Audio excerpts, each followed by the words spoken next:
नमस्कार दोस्तों, चलिए जानते हैं उत्तर प्रदेश की 50 फटाफट बड़ी खबरों को सिर्फ 10 मिनट में। लेकिन उससे पहले आप यह वीडियो किस जगह से देख रहे हैं हमें कमेंट में जरूर बताएं। सरकार के 1 ट्रिलियन इकोनॉमी लक्ष्य को लेकर मुख्यमंत्री योगी आदित्यनाथ ने 5 मजबूत स्तंभों पर आधारित आर्थिक योजना लागू करने की दिशा तय की है। इसमें निवेश, उद्योग, बुनियादी ढांचा, रोजगार और ग्रामीण विकास को जोड़कर प्रदेश की अर्थव्यवस्था तेजी से बढ़ाने का लक्ष्य रखा गया है, ताकि आने वाले वर्षों में यूपी आर्थिक रूप से मजबूत बन सके। महिला दिवस से पहले सरकार ने 42 जिलों के सरकारी स्कूलों की सूरत बदलने का फैसला किया है। नई बिल्डिंग, स्मार्ट क्लास, साफ शौचालय और बेहतर सुविधाओं से छात्राओं की पढ़ाई आसान होगी। अधिकारियों को जल्द काम शुरू करने के निर्देश दिए गए हैं, ताकि नई शिक्षा व्यवस्था से बच्चों का भविष्य बेहतर बन सके और ड्रॉप आउट कम हो।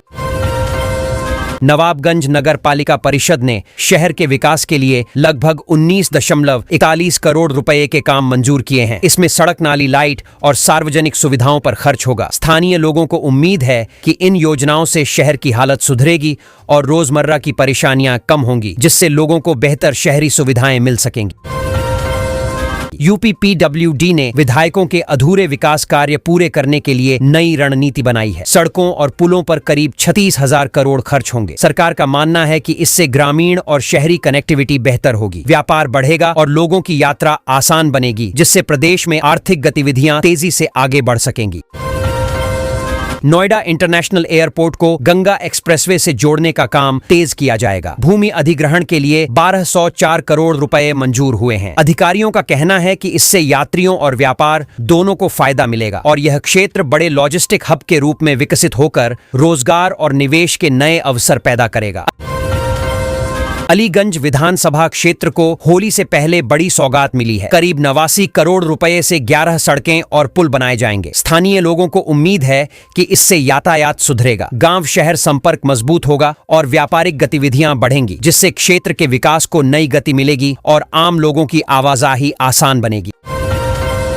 कानपुर मेट्रो कॉरिडोर के आसपास के इलाकों में तेजी से विकास की उम्मीद बढ़ी है। नई सड़कें, कमर्शियल प्रोजेक्ट और आवासीय योजनाएं आने से जमीन की कीमतें बढ़ रही हैं। लोग मान रहे हैं कि बेहतर परिवहन सुविधा मिलने से शहर का विस्तार होगा और रोजगार के नए अवसर भी पैदा होंगे।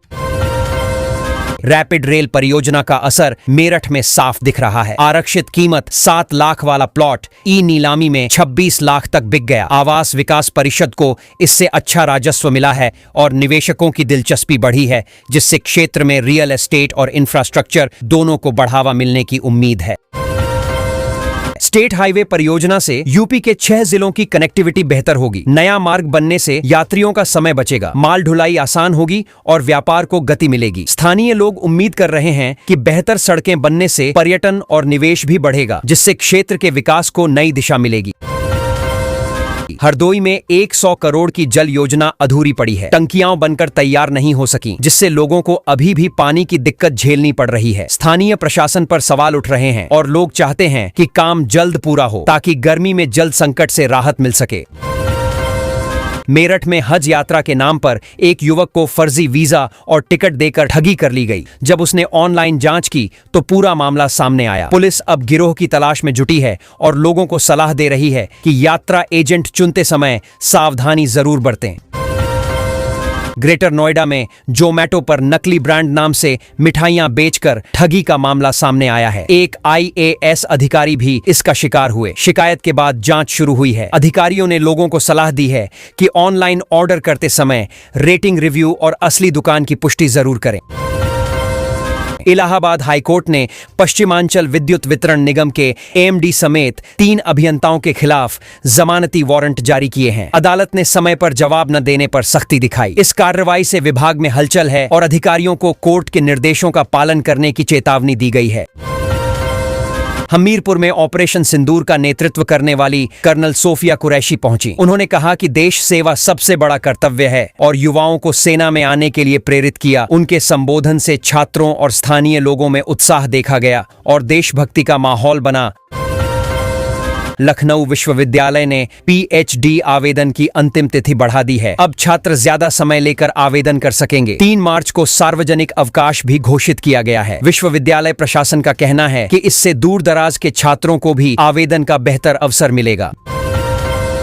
गौरी सिटी और बाराभारी क्षेत्र में अवैध प्लॉटिंग पर प्रशासन ने बुलडोजर कार्रवाई की। सिटी मजिस्ट्रेट के नेतृत्व में गेट और अवैध ढांचे गिराए गए अधिकारियों ने चेतावनी दी कि बिना अनुमति कॉलोनी बनाने वालों पर आगे भी कड़ी कार्रवाई होगी ताकि लोगों को धोखाधड़ी से बचाया जा सके। होली पर घर जाने वालों की मुश्किल बढ़ गई है। यूपी आने वाली कई ट्रेनों में वेटिंग लिस्ट 200 से ऊपर पहुंच गई है। यात्री अब अतिरिक्त ट्रेनों या बसों की उम्मीद कर रहे हैं। रेलवे अधिकारियों का कहना है कि भीड़ देखते हुए अतिरिक्त व्यवस्था पर विचार किया जा रहा है। होली के दौरान प्रदेश में 24 घंटे बिजली देने का फैसला किया गया है। मरम्मत कार्य रोक दिए गए हैं और अफसरों की छुट्टियां भी रद्द कर दी गई हैं। सरकार चाहती है कि त्योहार पर लोगों को बिजली कटौती की परेशानी न झेलनी पड़े और सभी व्यवस्थाएं सुचारू रूप से चलती रहें। अलीगढ़ एयरपोर्ट पर उद्घाटन के बाद भी उड़ानें शुरू नहीं हो सकी। रनवे पर 429 दिन से सन्नाटा है। स्थानीय लोग पूछ रहे हैं कि जब प्रधानमंत्री ने उद्घाटन किया था तो संचालन क्यों शुरू नहीं हुआ। प्रशासन अब तकनीकी और संचालन संबंधी अड़चनें दूर करने की बात कर रहा है। एक ई-कॉमर्स घोटाले में डिलीवरी बॉय ने कंपनी कर्मचारियों से 60 गांठ कर रिटर्न वाले जूते जमा नहीं किए और पैसे हड़प लिए। जांच में मामला खुला तो कंपनी ने कार्रवाई शुरू की। पुलिस भी शामिल हो गई है और ऑनलाइन कंपनियों को निगरानी मजबूत करने की सलाह दी जा रही है।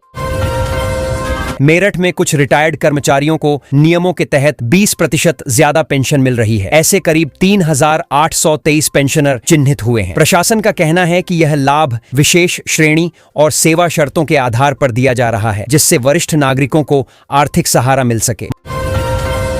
मादक पदार्थों के निस्तारण के लिए ANTF ने ऑपरेशन दहन अभियान शुरू करने का फैसला किया है। यह अभियान 31 मई तक चलेगा। पुलिस का कहना है कि इससे जब्त ड्रग्स सुरक्षित तरीके से नष्ट होंगे और माफिया पर सख्त संदेश जाएगा कि नशे के कारोबार पर लगातार कार्रवाई जारी रहेगी। स्वास्थ्य विशेषज्ञों ने चेतावनी दी है कि चाशनी में डूबे और मैदा से बने व्यंजन शुगर लेवल बढ़ा सकते हैं। डॉक्टरों ने लोगों को त्योहार में संयम बरतने, फल सलाद खाने और नियमित जांच कराने की सलाह दी है ताकि मिठाइयों का मजा लेते हुए स्वास्थ्य भी सुरक्षित रखा जा सके। लोनीवी के एक प्रस्ताव में कम धन मिलने पर अब सामग्री ढोने के लिए एक वाहन में 2-2 पीपे लाने की योजना बनाई जा रही है। विभागीय स्तर पर इसे अस्थायी व्यवस्था बताया जा रहा है। अधिकारी कह रहे हैं कि बजट स्वीकृति मिलते ही स्थायी समाधान किया जाएगा। लखपति दीदी योजना के तहत आज प्रदेश में 2000 नई महिलाओं को स्वयं सहायता समूहों से जोड़कर आरण दिया गया है। सरकार चाहती है कि गांवों की महिलाएं छोटे व्यवसाय शुरू करें और घर की आय बढ़ाएं। अधिकारियों का कहना है कि इससे परिवार मजबूत होंगे और ग्रामीण अर्थव्यवस्था में भी नया भरोसा पैदा होगा। जल जीवन मिशन के अंतर्गत बुंदेलखंड के 50 गांवों में पाइपलाइन से पानी पहुंचाने का परीक्षण शुरू कर दिया गया है। स्थानीय लोगों को उम्मीद है कि अब टैंकर और कुओं पर निर्भरता कम होगी। प्रशासन का कहना है कि सफल परीक्षण के बाद जल्दी ही स्थायी जल आपूर्ति शुरू कर दी जाएगी। असाध्य रोगों के मुफ्त इलाज की योजना के लिए बजट में तय 130 करोड़ रुपए का फंड अस्पतालों को जारी कर दिया गया है। स्वास्थ्य विभाग का कहना है कि इससे कैंसर और गंभीर बीमारियों के मरीजों को राहत मिलेगी। गरीब परिवारों को महंगे इलाज के लिए कर्ज लेने की मजबूरी कम होने की उम्मीद है। PPP मॉडल पर बनने वाले 14 नए मेडिकल कॉलेजों की प्रक्रिया आगे बढ़ गई है और भूमि आवंटन की फाइलें आज तेजी से निपटाई गईं। सरकार का मानना है कि इससे डॉक्टरों की कमी घटेगी और जिलों में बेहतर इलाज मिलेगा। स्थानीय युवाओं को मेडिकल शिक्षा के नए अवसर मिलने की उम्मीद है।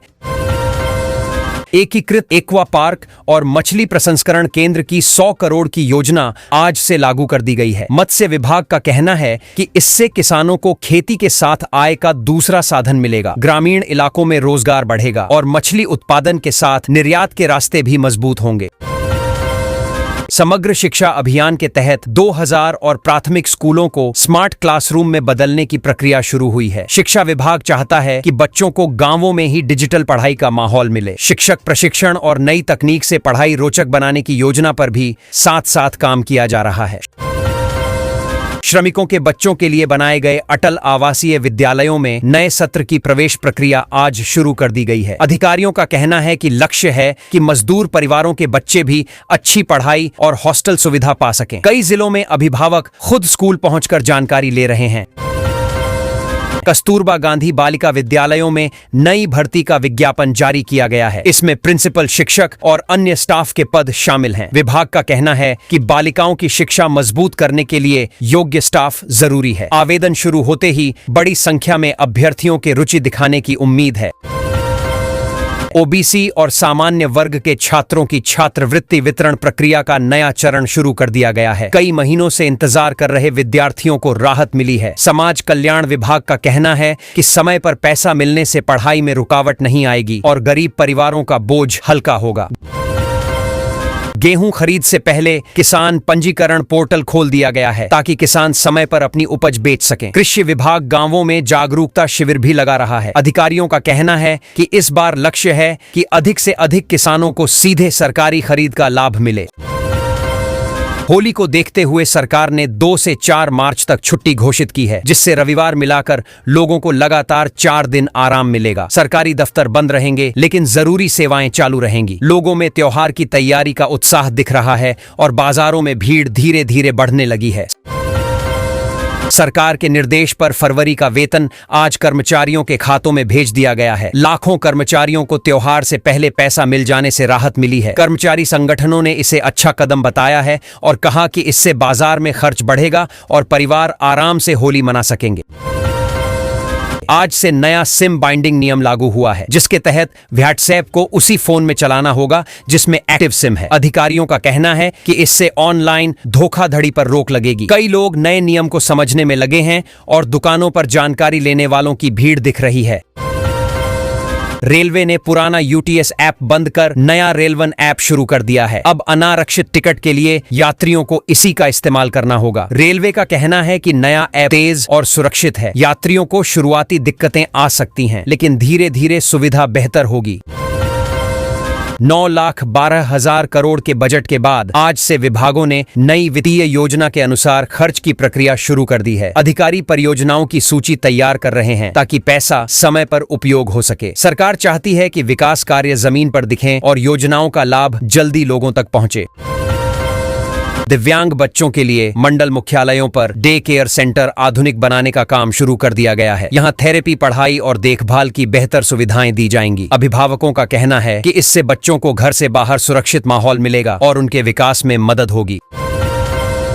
गरीब परिवारों की बेटियों की शादी सहायता बढ़ने की खबर से लोगों में उम्मीद जगी है। कन्या विवाह अनुदान राशि बढ़ाकर 1 लाख रुपये करने की प्रक्रिया शुरू हो चुकी है। प्रशासन का कहना है कि इससे बेटियों की पढ़ाई और सम्मानजनक विवाह दोनों को बढ़ावा मिलेगा। साथ ही दहेज जैसी सामाजिक समस्याओं पर भी कुछ हद तक रोक लगेगी। मेधावी छात्रों को टैबलेट और स्मार्टफोन देने की योजना इस साल भी जारी रहने वाली है। सरकार ने इसके लिए हजारों करोड़ रुपए का बजट तय किया है। अधिकारियों का कहना है कि डिजिटल पढ़ाई, ऑनलाइन कोर्स और प्रतियोगी परीक्षा तैयारी में इससे छात्रों को बड़ा फायदा मिलेगा, खासकर उन परिवारों को जिनके पास अभी स्मार्ट डिवाइस नहीं है। पेंशन योजनाओं के विस्तार से बुजुर्गों में भरोसा बढ़ा है कि सरकार सीधे मदद पहुंचा रही है। करीब 67 लाख वृद्धजन और दिव्यांगों को नियमित पेंशन सीधे खाते में भेजी जा रही है। अधिकारियों के अनुसार डिजिटल भुगतान से बिचौलियों की भूमिका खत्म हुई है और ग्रामीण इलाकों में बुजुर्गों को समय पर पैसे मिलने लगे हैं। मेधावी छात्राओं के लिए स्कूटी योजना की तैयारी से कॉलेज जाने वाली बेटियों में उत्साह है। रानी लक्ष्मीबाई योजना के तहत सरकार ने बड़ा बजट रखा है। बताया जा रहा है कि इससे दूर कॉलेज जाने वाली लड़कियों की सुरक्षा और आत्मनिर्भरता बढ़ेगी। साथ ही परिवारों का परिवहन खर्च भी कम होगा और पढ़ाई जारी रखने का भरोसा मिलेगा। कन्या सुमंगला योजना में राशि बढ़ने के बाद सरकार अब नए लाभार्थियों का सही सत्यापन कर रही है। योगी आदित्यनाथ ने अधिकारियों से कहा है कि जिन परिवारों को सच में जरूरत है उन्हें ही लाभ मिले। जिलों में टीमें लग गई हैं ताकि कोई पात्र बच्ची योजना से वंचित न रह जाए और आवेदन प्रक्रिया साफ सुथरी रहे। स्मार्टफोन और टैबलेट योजना का नया चरण आज से कई जिलों में शुरू हो गया है। सरकार चाहती है कि पढ़ाई करने वाले युवाओं को डिजिटल साधन मिले ताकि वे प्रतियोगी परीक्षाओं और ऑनलाइन शिक्षा में पीछे न रहें। कॉलेजों में वितरण शिविर लगाए जा रहे हैं और छात्रों से पहचान व दस्तावेज साथ लाने को कहा गया है। मुख्यमंत्री सामूहिक विवाह योजना में सहायता राशि बढ़ाकर 1,01,000 करने के बाद नया आवेदन पोर्टल चालू कर दिया गया है। अधिकारियों का कहना है कि अब ज्यादा गरीब परिवार अपनी बेटियों का विवाह सम्मान से कर सकेंगे। समाज कल्याण विभाग ने ऑनलाइन आवेदन प्रक्रिया सरल कर दी है ताकि ग्रामीण लोग भी आसानी से जुड़ सकें। समग्र शिक्षा अभियान के तहत प्राथमिक स्कूलों को स्मार्ट बनाने का काम तेज कर दिया गया है। सरकार ने डिजिटल बोर्ड, प्रोजेक्टर और बेहतर फर्नीचर के लिए अलग बजट जारी किया है। अधिकारियों का मानना है कि बच्चों को आधुनिक तरीके से पढ़ाया जाएगा तो सरकारी स्कूलों पर भरोसा भी बढ़ेगा और निजी स्कूलों की निर्भरता घटेगी। प्रधानमंत्री धन धान्य कृषि योजना का विस्तार यूपी के कई जिलों में किया जा रहा है। इसका मकसद किसानों को बेहतर बीज, तकनीक और बाजार तक पहुंच देना है। कृषि विभाग गांवों में शिविर लगाकर किसानों को योजना समझा रहा है ताकि उत्पादन बढ़े और खेती ज्यादा लाभकारी बन सके। खासकर छोटे किसानों के लिए युवा उद्यमी विकास अभियान के तहत ब्याज मुक्त ऋण देने की प्रक्रिया शुरू हो गई है। आज पहले चरण के आवेदनों की जांच शुरू हुई। अधिकारी कह रहे हैं कि जिन युवाओं के पास अच्छा व्यापारिक विचार है उन्हें पूंजी की कमी नहीं होने दी जाएगी। इससे छोटे शहरों में रोजगार बढ़ने की उम्मीद जताई जा रही है। केंद्र सरकार ने यूपी को सड़क और पुल निर्माण के लिए लंबे समय का ब्याज मुक्त ऋण दिया है। लोक निर्माण विभाग अब प्राथमिकता वाले मार्गों की सूची बना रहा है। योजना का मकसद गांवों और औद्योगिक क्षेत्रों को बेहतर सड़क से जोड़ना है ताकि व्यापार, परिवहन और निवेश को बढ़ावा मिले। विधानसभा में बजट सत्र के दौरान आज सत्ता पक्ष और विपक्ष के बीच जोरदार बहस देखने को मिली। मुद्दे महंगाई, रोजगार और विकास योजनाओं के रहे। समाजवादी पार्टी के सदस्यों ने सरकार पर आंकड़ों का खेल खेलने का आरोप लगाया, जबकि सरकार ने अपने कामों को ऐतिहासिक बताते हुए विपक्ष को भ्रम फैलाने वाला बताया। मुख्यमंत्री योगी आदित्यनाथ आज विधान परिषद में अपने संबोधन में विकास कार्यों और बजट की प्राथमिकताओं पर जोर देने वाले हैं। सूत्रों का कहना है कि वे कानून व्यवस्था, निवेश और रोजगार को लेकर सरकार का रोड मैप भी बताएंगे ताकि संदेश साफ जाए कि सरकार आने वाले वर्षों में किन क्षेत्रों पर सबसे ज्यादा ध्यान दे रही है।